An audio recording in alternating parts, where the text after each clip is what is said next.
Bienvenido. Gracias por estar aquí. Encantado. A ver, en los trajines fiscales, procesales, el hecho que un investigado se ausente 1, 2, 3 veces, de largas, primero diga sí voy, espérame, ya voy, ahora sí, ahora te respondo, o como dicen los chicos, ahora te dejo en visto, ¿no?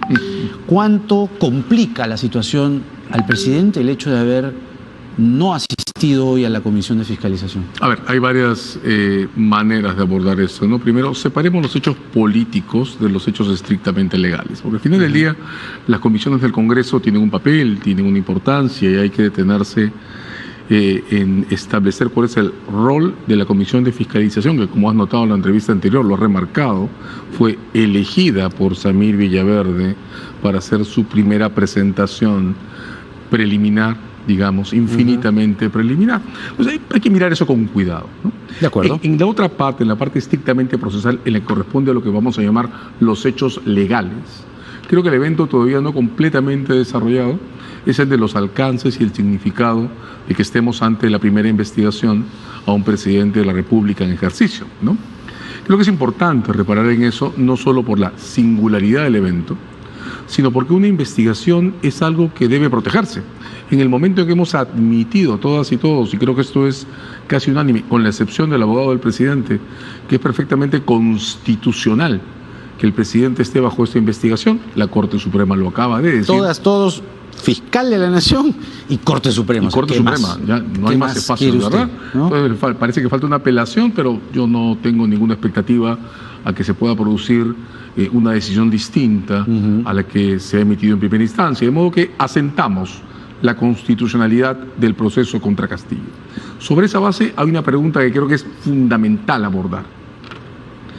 Quien tiene que hacer una investigación tiene que tener el mínimo de instrumentos posibles para asegurarla, garantizar su desarrollo y llevarlas a sus últimas consecuencias. Entonces, ¿qué va a ocurrir cuando la Fiscalía declare o cierre el círculo que termine por demostrar que el señor Castillo, yo lo creo, pero no soy una autoridad ni tengo las pruebas, es en este momento un factor de interferencia para el desarrollo de esas investigaciones? Porque claro, estamos naturalmente concentrados, y eso se entiende, en la cuestión sobre la organización de la red de influencia que se armó a partir de Zarratea, pero no estamos notando lo que significa en toda su dimensión que 3 de los principales investigados, su sobrino, el señor Pacheco, y el exministro Silva, estén fugados y permanezcan en fuga dentro del ámbito de influencia de este gobierno. Perdón, que todo indica además que bajo la protección, no solo indirecta, sino la protección cómplice, permisiva, lenta, por lo menos desde omisiva, el más alto rango del poder.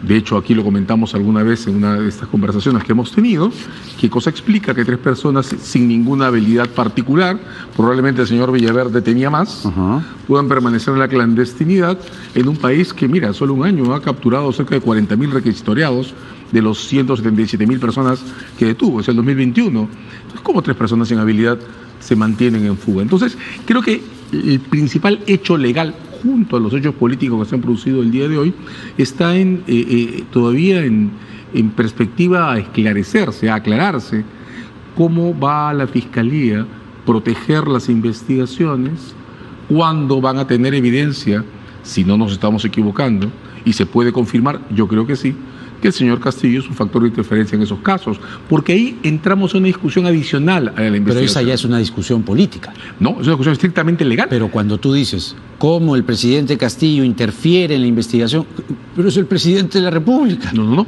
pero eso se traduce en evidencias. Quienes recibieron los oficios de requerimiento para la biovigilancia al señor Silva, a quienes se les reportó, cuántas veces se reunieron esas autoridades con el presidente. Tú dices que Fiscalía puede sumar cargos. Pero por supuesto. Contra el presidente. Fiscalía puede investigar cuál es el papel del presidente, activo o por omisión. en la conservación de esas 3 fugas. Incluyendo al señor Senmache. Incluyendo al ministro del Interior. Y si la Fiscalía confirma, como todos sospechamos, para nosotros es sospecha. Pero ya ha adelantado la Fiscalía, que les dijeron el 27 de mayo, sí, que recién han activado la videovigilancia el 3 de junio. Y no sabemos y no tenemos por qué saber qué está haciendo la Fiscalía para cerrar el círculo de evidencias en este momento. Pero es sencillo, Jaime. Lo único que hay que seguir es la pista de todos los documentos y las comunicaciones que circularon a partir del momento en que pidieron que el señor Silva sea videovigilado. A partir de ese momento, todo el aparato de la policía, la cúpula de protección y de inteligencia de la policía queda comprometida. Y eso, el requerimiento de la Fiscalía hecho a tiempo para esa videovigilancia, más la evidencia posterior de una fuga absolutamente grosera, son suficientes para que todos y todas estemos ahora esperando la conclusión final de la Fiscalía, cuando nos presentan la reconstrucción de lo que representa esa fuga y hasta dónde llega esa evidencia. Porque si el señor Castillo es, como todos creemos, un factor de interferencia en ese caso, pues entonces lo que sigue es la discusión sobre las consecuencias, a la que podemos entrar de inmediato.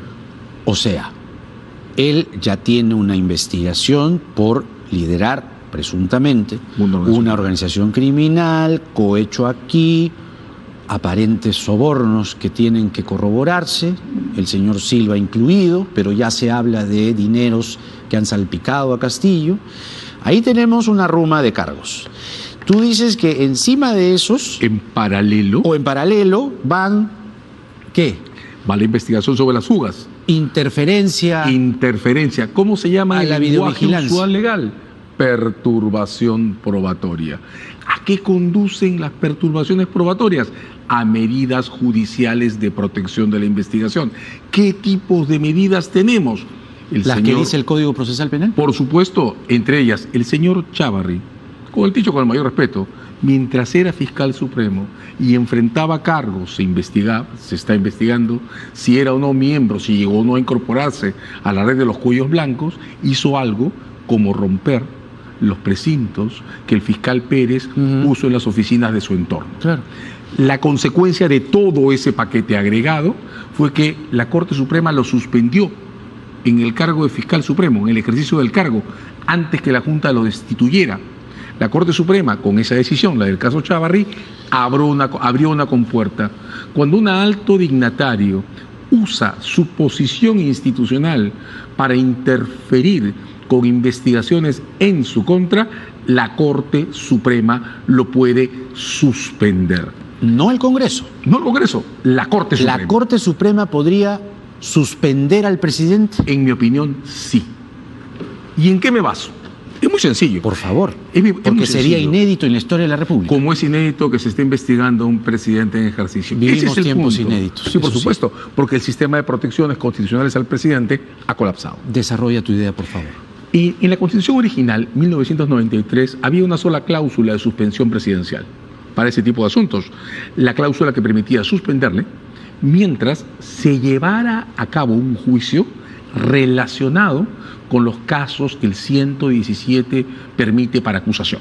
Traición a la patria o algún delito cometido en las interferencias electorales o parlamentarias. Él no lo deje instalar, que no deje que se realicen elecciones. O que interfiera con el Jurado Nacional de Elecciones. Correcto. Y que cometa un delito en ese entorno. Así ¿verdad? es. Porque esos comportamientos en sí mismos son políticos, no delictivos. Pero sí, se puede cometer un delito en ese entorno.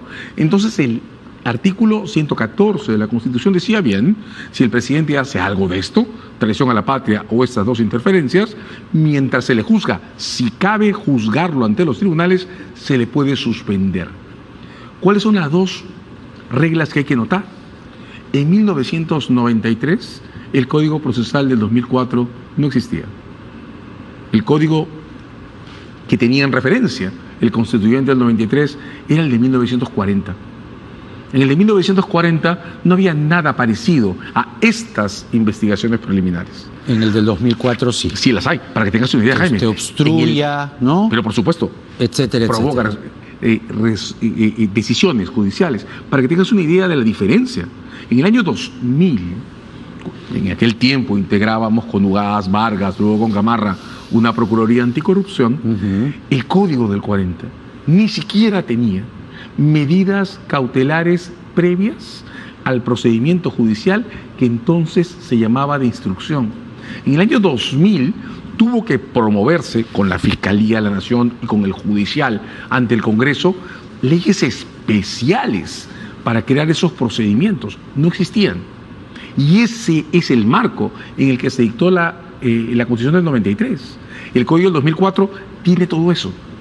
En consecuencia, de hecho... Para no marearnos con todo el código, toda la historia larga. Vayamos a las medidas restrictivas que señala el Código Procesal Penal. 2004. Obstrucción a la justicia. Tiene, para obstrucción a la justicia, tiene desde detenciones hasta suspensiones. Ya. Tanto que el ministro para altas Silva... autoridades. Altas autoridades. Tanto que el ministro Silva ha sido mandado a detener esta prisión preventiva en el marco de una interpretación que el juez de la Suprema ha hecho del Código del 2004, porque esa detención preliminar del juez Silva no estaba ni en las normas del 2000. El presidente puede decir inmunidad. Tribunal. El presidente puede decir inmunidad. Como Silva puede decir no me detengan, pero perdió y el Poder Judicial, la Corte Suprema, ha ordenado detenerle. Entonces... Para que se entienda, perdón, sí. Cuando la Corte Suprema emite un fallo, sienta un precedente. Pero por supuesto, ya. Por supuesto. Entonces, vamos a decirlo en un resumen. La Constitución es del 93. La Constitución no miraba, no tenía a la vista las reglas del Código del 2004. Las reglas del Código del 2004 son las que han abierto la puerta para la detención contra el señor Silva. Las que abrieron la puerta para que el señor Chávarri sea suspendido durante su mandato. Las que han abierto la puerta para que el señor Castillo sea investigado durante su mandato. Suma esos tres elementos y tiene las posibilidades de acción que el Ministerio Público tiene en sus manos si confirma, como creemos que puede confirmar, que el señor Castillo es un factor de interferencia con esa investigación que ya admitimos es constitucional y es válida. Dicho con ese legajo, con ese expediente, Fiscalía de la Nación puede ir, Corte Suprema. Suspéndalo porque si no, no lo puede investigar. Si la Me está perturbando toda la investigación. La Fiscalía puede probar. Está protegiendo a Silva. Está protegiendo a 13 y eventualmente puede decir, yo tengo aquí evidencia de que el señor habría recibido dinero y aquí hay una corroboración, señor juez. Sí, por supuesto, pero eso es, digamos, eso es prueba del fondo. Ya. Lo que acá estamos hablando solo, perdóname, para claro. entender, o sea, solo estamos hablando aquí de la perturbación en el caso Silva. Exacto, estamos hablando de lo urgente. No, y perdón, del sobrino y de Bruno Pacheco. Sí, por supuesto, pero de lo urgente. O sea, lo que tiene que quedar claro para todos y para todas es que una investigación de este tipo tiene dos planos. En una está la discusión de fondo, larga, profunda y agotadora sobre la organización criminal y sobre los sobornos.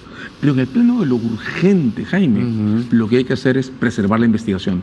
Y lo urgente, en este caso, se construye a partir de la evidencia de esas fugas. Y la discusión sobre la posibilidad que yo encuentro real de que sea la Fiscalía de la Nación quien le pida a la Corte Suprema la suspensión del presidente de la República si el presidente resulta ser, como creo que es, un factor de interferencia en este caso. Allí es la fiscal Patricia Benavides Correcto. quien tiene que redactar esa sustentación. Tomar la decisión, incorporar la evidencia, cerrarla y presentarla cuando estime que es útil presentarla. Jamás ha pasado eso en la historia de Tampoco la jamás un presidente de la República ha sido investigado. Y nunca habíamos admitido, durante 20 años dijimos, quienes estamos en esto que no, nunca habíamos admitido que investigar a un presidente en ejercicio podía ser constitucional.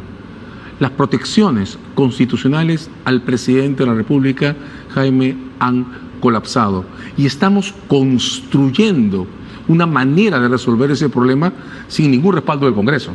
Porque hace casi un año, 6, 8 meses, estamos diciendo desde diferentes sectores que el Congreso tenía que regular claramente la forma de modificar el 117, de levantar parcialmente las protecciones al presidente de la República, de separar los cargos penales del antejuicio político, y en lugar de hacer eso, el Congreso ha insistido en mantener la ventana distante, y bastante inútil desde mi punto de vista de la vacancia, como si fuera la única opción abierta. Ahora no lo es. Ahora el caso del presidente Castillo se discute en función a las atribuciones de la Fiscalía de la Nación, y eso es lo que creo que ahora hay que revisar.